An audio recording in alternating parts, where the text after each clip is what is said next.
তো বন্ধুরা, সকাল সকাল চলে এসেছি ছাদে। দেখো সজনে ফুল পারবো, এত বড় একটা ঝুড়ি নিয়ে। চলো আজকে গাছ থেকে সজনে ফুল পেয়ে সজনে ফুল রান্না করব। এই যে, এই দেখো, চলো তুলে নিই।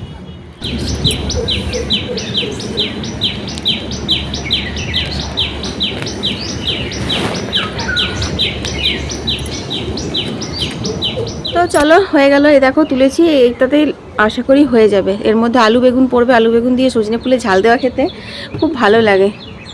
তোমাদের কেমন লাগে কমেন্টে জানাও। পিয়ালি সেন, দেবযানী চক্রবর্তী, সুব্রত সাহা আমাকে লিখেছেন যে প্লিজ একটুখানি সজনে ফুলের ঝাল দেওয়ার রেসিপিটা শেয়ার করুন। তাই আজকে তোমাদের সঙ্গে শেয়ার করব সজনে ফুলের ঝাল দেওয়া।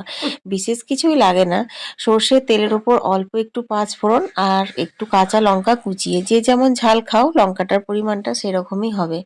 তারপর ছোট ছোট করে কেটে রাখা আলু আর ছোট ছোট করে কেটে রাখা বেগুন দিয়ে অল্প নাড়াচাড়া করে একটু নুন আর হলুদ দিয়ে দিতে হবে। তারপর আবারও একটু নাড়াচাড়া করে নিয়ে তারপর সজনে ফুলগুলো ভালো করে কিন্তু ধুয়ে নিতে হবে, কারণ সজনে ফুলে না এক ধরনের ছোট ছোট পোকাও হয়ে থাকে। যাই হোক, এগুলোতে আমার একদম ফ্রেশ, তোমরা তো দেখলেই ছাদ থেকে আমি পেরে নিয়ে এলাম জাস্ট এক্ষুনি গাছে। তো একটু দেখো নাড়াচাড়া করে নিলাম। এতে আর কিচ্ছু মশলা লাগে না, অল্প একটু কালো সর্ষে বাটা লাগে।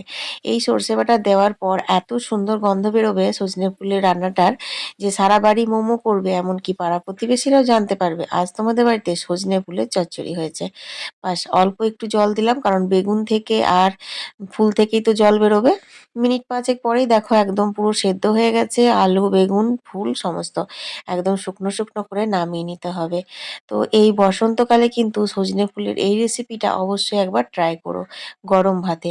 ভালো লেগেছে তো লাইক দিয়ে শেয়ার করতে ভুলো না আমার ভিডিওটা। ধন্যবাদ।